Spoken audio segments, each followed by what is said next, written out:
Welcome to my channel direction to win. आज हमारे साथ यस हैं जो कि हमारे स्टूडेंट भी रहे क्लास 12th में और जिन्होंने अपने बोर्ड एग्जाम में पीसीएम से इन्होंने 12th किया और 94.5% से पास किया है क्लास 12। तो आज हम जानेंगे उनसे कुछ इम्पोर्टेंट बातें कि बोर्ड एग्जाम स्टूडेंट्स को कैसे प्रिपरेशन करनी चाहिए, क्या क्या ध्यान में रखना चाहिए और कैसे उन्होंने अपने मेहनत कर कर इतना रिजल्ट अच्छा हम लोगों को दिया है। तो welcome yes. Thank you sir. तो यस, सबसे पहला क्वेश्चन आपसे ये है कि आपको जो आपके सब्जेक्ट्स रहे, आप अपने सब्जेक्ट्स के बारे में बताएं कि क्लास 12th में आपके कौन कौन से सब्जेक्ट्स रहे। Physics, chemistry, maths. यानी आपने पीसीएम से क्लास 12th किया है। हाँ। तो आपको सबसे ज्यादा दिक्कत किस सब्जेक्ट में होती थी? मेरे लिए सबसे हार्ड सब्जेक्ट जो था वो फिजिक्स था। सबसे ज्यादा मेहनत मेरे को फिजिक्स में करनी थी क्योंकि मेरे को फिजिक्स सबसे हार्ड लगता था। फिजिक्स वैसे जनरली हार्ड सब्जेक्ट होता ही है, तो जैसे फिजिक्स में आपको हार्ड लगता था तो आप टीचर से हेल्प लेते थे या कैसे आप फिजिक्स में आपने इम्प्रूवमेंट? पहले तो मैं अपनी टेक्स्ट बुक पूरी में पढ़ता था, सारे क्वेश्चन लगाता था, न्यूमेरिकल्स की बहुत सारी प्रैक्टिस करता था, प्लस ऊपर से टीचर्स से और अपने कोचिंग के जो टीचर होते थे उनसे मैं हेल्प लेता था, उनसे शीट्स लेता था क्वेश्चन की और वो उनसे हेल्प लेता था कि मेरे न्यूमेरिकल सॉल्व करने में वो मदद करते थे।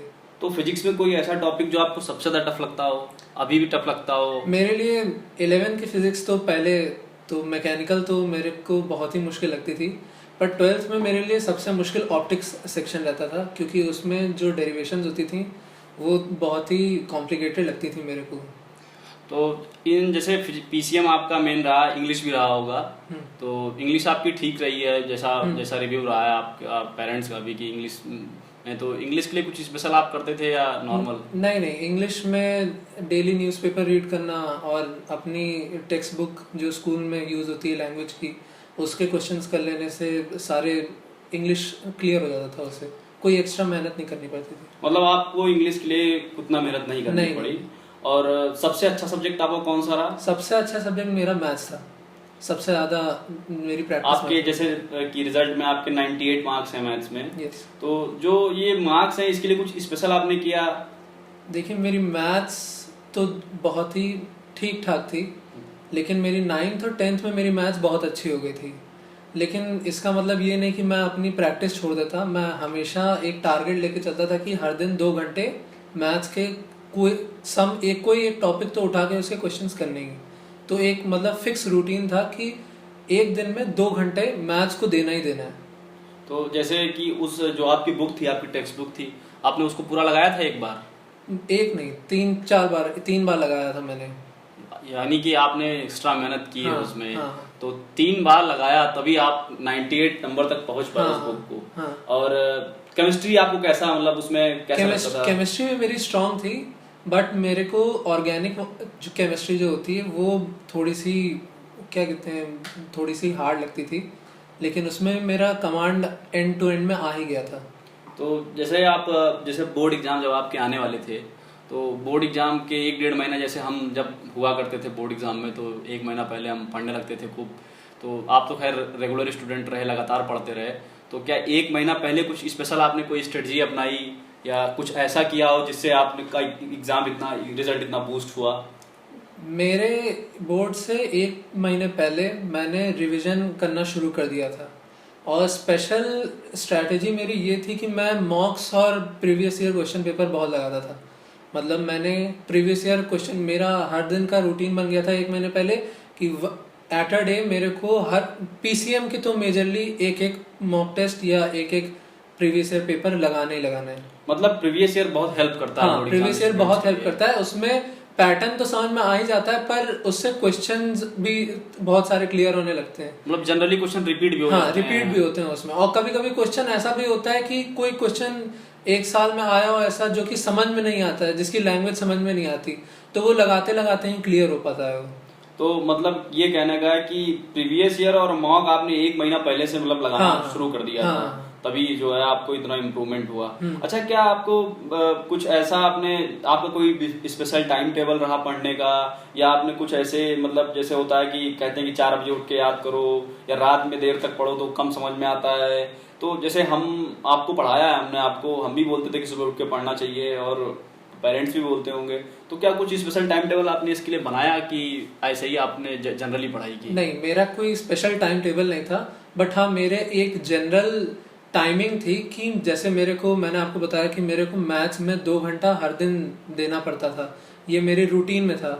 वैसे ही मैं हर सब्जेक्ट को, जैसे फिजिक्स हो गया मेरे को 1.5 आवर्स उसको देने थे, केमिस्ट्री को 2 आवर्स में देता था। तो मेरा कोई जनरल टाइम नहीं था कि यहाँ 7 to 9 मेरे को मैथ्स लगानी है या ऐसा करना है, बट एक दिन में एक वो था कि अब एक 1.5 आवर्स अगर फिजिक्स पढ़नी है तो पढ़नी है, अब वो चाहे दिन में हो चाहे शाम को, वो मैटर नहीं करता था। मतलब आपका ये है कि आपने जो शेड्यूल था, कोई जनरल टाइम टेबल नहीं, आपने जनरली मतलब जितनी पढ़ाई करनी थी उतनी की, हाँ, जितना टारगेट पूरा करना था जितना उतना टारगेट किया। है वो करना था, पर कोई ऐसा स्पेशल टाइम टेबल नहीं था, टाइम वाइज अलॉटेड नहीं था। और दूसरा क्वेश्चन ये है कि जैसे जब आप बोर्ड, कभी कभी ऐसा होता है कि जब आप बोर्ड स्टूडेंट्स होते हैं तो पेरेंट्स भी, टीचर्स भी, हमने भी आपको कई बार डांट दिया क्लास में, या पेरेंट्स भी डांट देते हैं, तो होता क्या है कि बच्चे जो है थोड़ा सा इरिटेट हो जाते हैं उस बात से लेकर के। तो कभी आपको पेरेंट्स ने डांटा हो या किसी गार्जियन ने घर में डांटा हो, तो आपके अंदर जरूर गुस्सा थोड़ा सा आया होगा, तो आपने उस चीज को किस तरीके से लिया, या क्या चाहते हैं कि जो हमारे बोर्ड स्टूडेंट्स हैं या आपकी एज के जितने भी स्टूडेंट्स हैं, ऐसी बातों को उनको किस तरह से लेना चाहिए? देखिए, टीचर्स और पेरेंट्स कभी हमारे बारे में बुरा सोचते नहीं हैं। अगर वो डांट भी देते हैं, जैसे मान लीजिए अगर मेरे को कभी गुस्सा आ भी जाता है, तो उस गुस्से को मैं हमेशा पॉजिटिव एनर्जी में डालता था, मैं अपनी पढ़ाई में ही उसको यूज़ करता था। मेरे लिए किसी टीचर के लिए कभी आज तक कोई गलत ख्याल नहीं रहे हैं, ना ही मैंने अपने पेरेंट्स के बारे में कभी गलत सोचा है। मैं अपने, जो भी अगर मेरे को डांट पड़ती भी थी तो मैं अपने बारे में एक बार सेल्फ एनालिसिस करता था कि ये मेरी गलती है, और मैं उसको ट्राई करता था कि मैं ज़्यादातर उसे अवॉइड करूँ आगे, और कभी उसको सल्यूशन ढूंढता था मैं। मतलब ये कहना है कि आपने उसको पॉजिटिव वे में लिया कि आपके फ्यूचर के लिए अच्छा ही सोचते हैं, हाँ, तो गलत नहीं डांटेंगे। नहीं, गलत नहीं। बिल्कुल यही बात, मतलब मैं हर युवा से चाहता हूँ कि हर युवा को ऐसे ही सोचना चाहिए कि कोई पेरेंट्स हैं या उसके टीचर हैं तो उसके अच्छे भविष्य की कामना करते हैं, इसीलिए उनको, जबकि ज्यादा उनको उसके बच्चे का ही, मतलब कोई खास बेनिफिट पेरेंट्स को और गार्जियन को, टीचर्स को नहीं होता है। अपनी लाइफ में आदमी खुद ही जब अच्छा करता है कुछ, तो उसका बेनिफिट उसी को मिलता है। हाँ। तो और बेटा, दूसरा क्वेश्चन ये है कि जैसे आप लोग की एज में डिस्ट्रैक्शंस बहुत होते हैं, कई चीजें हैं डिस्ट्रैक्शन में, इंस्टा है, फेसबुक है, लोग उसमें पूरी पूरी रात पढ़ाई छोड़ करके लगे रहते हैं। तो आपने किस तरीके से इन डिस्ट्रैक्शन से आप बचे रहे, कैसे आपने इसको, मतलब इस चीज से बच के अपनी पढ़ाई पर फोकस रखा, तब आप इस रिजल्ट को पहुंचे हैं, तो इसके बारे में कैसे आपने बचाया अपने आप को इन डिस्ट्रैक्शन से? डिस्ट्रैक्शंस तो मेरे को भी बहुत सारे मिलते थे, जैसे सोशल मीडिया पे डिस्ट्रैक्शन होता है, फ्रेंड सर्कल में कभी कभी अगर कोई एक फ्रेंड गलत निकल जाता है तो बहुत अफेक्ट करता है ये। पर वो मेरे माइंड में ऐसा रहता था कि मैं अपने आप को 5 years अहेड में कहाँ देखना चाहता हूँ, मैं अपने को, मेरा गोल क्या है, मैं क्या अचीव करना चाहता हूँ, और मैं अपने पेरेंट्स को किस मुकाम पे देखना चाहता हूँ कि वो मेरे को देखें तो वो प्राउड फील करें। तो मेरे को डिस्ट्रैक्शन कभी इतना, मैं कभी उसकी तरफ डिस्ट्रैक्ट ही नहीं होता था। मैं हमेशा अपने गोल के बारे में सोचता था और हमेशा अपनी गोल के लिए मेहनत ही करता। मतलब आपने अपना गोल डिसाइड कर रखा था कि मुझे वो पाना है, तो उसके लिए ये नहीं आपको क्या करना है वो जरूरी है। और आप विजुलाइज करते थे अपने ड्रीम्स को कि आपके पेरेंट्स जो है, आपके जो गार्जियन है, आपको जब देखेंगे उस मुकाम पे तो कितना अच्छा आपको लगेगा, है? और 12th के बाद आप किसी कॉलेज में जाएंगे तो आपको कैसा लगेगा, आप उस एम को, अपने लक्ष्य को लेकर के चले हमेशा। तो इसके लिए कुछ स्पेशल आपने कोई बनाया, कुछ ऐसा कोई रूटीन या कुछ मोटिवेशन के लिए कोई वीडियोस देखते थे या कुछ ऐसा करते थे इसके लिए? नहीं, मेरा मोटिवेशन सेल्फ मोटिवेशन होता था। मैंने एक पेपर में मैंने लिख दिया था कि मेरे को 90% चाहिए और मैं उसे हमेशा अपने पास रखता था। मैं हमेशा उसको जब भी देखता था तो मेरे को हमेशा ये याद आता था कि मेरे को उस समय क्या चाहिए, जो मैंने पेपर में लिखा। बहुत बड़ी बात आपने जो है ये जो बताई, जो पेपर में लिख करके आपने अपने एम को रख रखा था, उसको आप रोज देखते हैं। हाँ। इसलिए आप उसको रिमेम्बर करते हैं कि आप अपने एम को कैसे पाएंगे। हाँ। ये सबसे बड़ा आपके मोटिवेशन का और डिस्ट्रैक्शन से बचने का सबसे बड़ा कारण रहा। और ऐसा हर युवा को करना चाहिए, जो भी उसका एम हो, अगर उसको 90% लाना है तो जैसे यश ने किया कि उसको 94% 95% वो लेकर के आया, तो उसने पहले ही डिसाइड कर लिया था कि उसको 90% लाना है।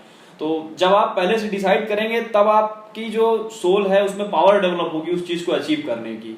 तो यस, दूसरा क्वेश्चन, लास्ट क्वेश्चन आपसे एक और क्वेश्चन, एक दो क्वेश्चन हम पूछेंगे। जैसे कि दोस्त होते हैं आपकी एज में, हमारे भी एज में दोस्त हैं, कुछ लोग सिगरेट पीने के लिए बोलते हैं और भी वीडियोस गलत देखने के लिए बोलते हैं, और ऐसा नहीं है कि बच्चों का मन नहीं करता, आपका भी मन किया होगा कभी, लेकिन आपने उससे बचाया अपने आप को, तभी आप इस इतने बड़े लक्ष्य तक पहुंच पाए। तो किस तरह से आपने अपने आप को बचाया, कैसे उन दोस्तों से दूर रहे, उन दोस्तों को भी कैसे मतलब सही किया आपने? तो मेरे बाय गॉड विल मेरे दोस्त जितने भी थे, 2-3 दोस्त थे, वो इन सब चीज़ों में नहीं थे। पर हाँ, मेरे क्लासमेट्स कुछ ऐसे थे जो इन सब गलत एक्टिविटीज़ में इन्वॉल्व थे, और कभी कभी तो हम लोग से भी पूछा था कि हम लोग को ज्वाइन करो इस सब के लिए। पर हम लोग का ऐसा माइंडसेट तैयार था कि हम लोग को कभी मतलब कोई चीज़ डिस्ट्रैक्ट ही नहीं कर पाती थी। हम लोग का माइंड में कंट्रोल इतना अच्छा था कि हम लोग जो चाहते, हम लोग अपने माइंड को कंट्रोल करते थे कि हम लोग को इस तरफ नहीं जाना है तो नहीं जाना है, बॉडी को उस तरफ कि मतलब उसकी तरफ एक जो कहते हैं ना कि उसकी एक चाह होती है कि उसकी तरफ मत जाओ, एक बार ट्राई करके देख लो क्या जाता है। पर ऐसा कभी हम लोग में आया ही नहीं। मतलब आप लोग गोल ओरिएंटेड हमेशा रहे, आपने अपने गोल को हमेशा प्रेफरेंस दिया अपने लाइफ में। Very good, yes, that's why you have got so much good marks in the 12th class. And एक लास्ट क्वेश्चन आपसे मैं एक पूछना चाहूंगा कि क्या चाहते हैं आप, जो बोर्ड स्टूडेंट्स हैं, जो 10th में हैं, 12th में पहुंच गए हैं, थोड़ा सा फ्रस्ट्रेशन भी आता है कभी कभी, कुछ बातें समझ में नहीं आती, तो कुछ बताएंगे यस कि बोर्ड स्टूडेंट्स कैसे अपनी प्रिपरेशन करें ताकि अपनी लाइफ में वो जैसे आपके नंबर आए हैं उसी तरह उनके भी नंबर इतने ही % से वो भी पास करें और एक खुशी का अनुभव महसूस करें सक्सेस की। मैं तो सबसे बड़ा, अगर मैं किसी को भी एडवाइस दूंगा तो मैं बोलूँगा कि अपनी विल पावर को बहुत स्ट्रांग रखें। जितनी विल पावर स्ट्रांग होगी उतना ज़्यादा आपका फोकस रहेगा। जैसे ही और प्लीज़ अपने आप को किसी से कंपेयर मत करें। जैसे ही हम लोग किसी को कंपेयर करते हैं अपना फोकस जो होता है वो पहले ही गिर जाता है। उसके बाद अपनी जो पावर, जितनी हम पढ़ाई करना भी अगर चाहते हैं तो दिमाग में एक ही चीज़ रहेगी कि वो आगे जा रहा है, वो आगे जा रहा है, हम लोग कैसे आगे जाएंगे। बहुत बहुत अच्छी बात आपने कही कि मतलब कंपैरिजन तो बिल्कुल नहीं करना है। किसी का मैथ्स अच्छा है, किसी का इंग्लिश अच्छा है, किसी का कोई सब्जेक्ट अच्छा है, तो कंपेयर करने पे हमारे अंदर नेगेटिव फीलिंग्स आती हैं। तो अगर हम थोड़ा वीक है तो हम अपने आप से कंपेयर करें। कंपैरिजन करना है तो अपने से होना चाहिए। कल टेस्ट में 10 नंबर आए थे तो आज हम कोशिश करें 11 आए, 12 आए, ऐसे इम्प्रूव करने की कोशिश करें। Very good. ऐसा ही मतलब हर युवा और हर बोर्ड स्टूडेंट को करना चाहिए कि अगर उनको अच्छे नंबर लाने हैं या कुछ इम्प्रूवमेंट करना है या आगे भी कभी आप लोग को लाइफ में आगे निकलना है तो ऐसी ही भावना रखनी चाहिए कि आपको सेल्फ कंपैरिजन करना चाहिए, ना कि किसी और से। उससे निगेटिव फीलिंग तो बहुत आती है। और अगर सेल्फ कंपैरिजन के बाद एक चीज होती है कि हम लोग को बड़ी लीप नहीं लेनी चाहिए किसी भी चीज में। स्मॉल एफर्ट्स करने चाहिए, स्मॉल रिजल्ट्स बढ़ाने चाहिए, तभी एक बड़ा रिजल्ट सामने आएगा। एक दिन में ऐसा नहीं होता कि अगर मैंने आज मेरे 70 मार्क्स हैं तो कल मेरे 100 आ जाएंगे, ऐसा नहीं होता। धीरे धीरे आराम से पढ़ाई करने से समझ में आना चाहिए, क्योंकि अगर समझ में नहीं आएगा तो रट के तो क्वेश्चन अपने आप बदल सकते हैं, क्वेश्चन की लैंग्वेज बदल जाएगी, तो उसमें चांसेस होते हैं कि जितना बच्चा जानता है लो कॉन्फिडेंस की वजह से वो भी भूल जाएगा। नहीं, जैसे कभी घर में त्योहार पड़ गया या कोई प्रोग्राम पड़ गया तो उसमें क्या होता है कि टाइम नहीं निकल पाता पढ़ने का, तो आप उस कैसे मैनेज करते थे? या कहीं जाना पड़ गया रिलेटिव के यहाँ तो किस तरह से आपने उसमें पढ़ाई को रखा? मेरा ब्रदर मेरे को इस चीज़ के लिए सबसे ज़्यादा टॉन्ट करता है, क्योंकि मैं बहुत वियर्ड एक्टिंग करता था कि मैं जब भी एक दिन पहले पढ़ता था तो अगले 3-4 पेजेस की फ़ोटो लेके अपने फ़ोन में रखता था कि इन केस अगर मैं कहीं बिजी हो जाऊं तो मेरा फ़ोन मेरे साथ हमेशा रहता है। तो अगर मैं कभी बिजी हो जाऊं तो जो उस बिजी टाइम में जो मेरे को फ्री टाइम मिलता था तो मैं उसमें अपने फ़ोन पे जो भी पेजेस होते थे मैं उनको पढ़ लिया करता था। मैथ्स में मैंने सबसे ज़्यादा काम किया था कि मैं इंटीग्रेशन कैलकुलस जितना भी था मैं उसको उनके क्वेश्चन रखता था कि और उनको माइंड से सॉल्व करने की क्वेश्चन करता था। जो उससे मेरी मेंटल एबिलिटी तो बढ़ती थी, प्लस मेरे को टाइम कम लगता था क्वेश्चन करने में। Very good, that is very good point that you have said कि आदमी को मेंटल कैलकुलेशन बच्चों को करना चाहिए। उससे क्लैरिटी बढ़ती है और दिमाग भी शार्प होता है। और ये बात भी आपने बहुत अच्छी कही कि आप फोटोज खींच लेते थे ताकि आप जो स्पेयर टाइम है, जो बचा हुआ टाइम है, उसमें आप उसको पढ़ के रिवीजन आप कर लेते थे। ये बहुत अच्छी थी। और एक बात और कि जब आपका रिजल्ट आया, आपने 94.5% से क्लास 12 पास किया, तो आपको कैसा महसूस हुआ, कैसा लगा आपको? मैं बहुत खुश था। I was very satisfied. मेरे को ये गम नहीं था कि हाँ मेरे मैथ्स में अब 98 से 100 में 2 मार्क्स कम हो गए। थोड़ा सा हाँ एक पीछे बैक ऑफ द माइंड मेरे ये था कि हाँ अगर मैं थोड़ी सी मेहनत करता तो मे बी 100 तक वो टारगेट पहुंच जाता। पर जो मेरा मेन टारगेट था कि मेरे को 90% से अबव लाना था, वो अचीव हुआ था, तो I was a bit satisfied. और बहुत खुशी भी रही होगी अंदर से, सब पेरेंट्स भी बहुत खुश रहे होंगे। मेरी खुशी सबसे ज्यादा थी जब मैंने अपने फादर और मदर को बहुत ही खुश देखा था, तो मेरी खुशी और ज़्यादा बढ़ गई थी। तो ये बहुत अच्छी बात है और हम यही कहना चाहेंगे कि आप अपने जीवन में बहुत तरक्की करें। God bless you and may God give you all the things whatever you wanted in your life. So इस तरह के इंटरव्यूज और वीडियोस आपको हम दिखाते रहेंगे। हमारे चैनल को लाइक करें, शेयर करें, सब्सक्राइब करें। हर हफ्ते आपको एक नए सक्सेसफुल पर्सन से, एक नए ऐसे इंसान जिसने बहुत संघर्ष किया है लाइफ में, उसके इंटरव्यूज हम आपको दिखाते रहेंगे। Thank you.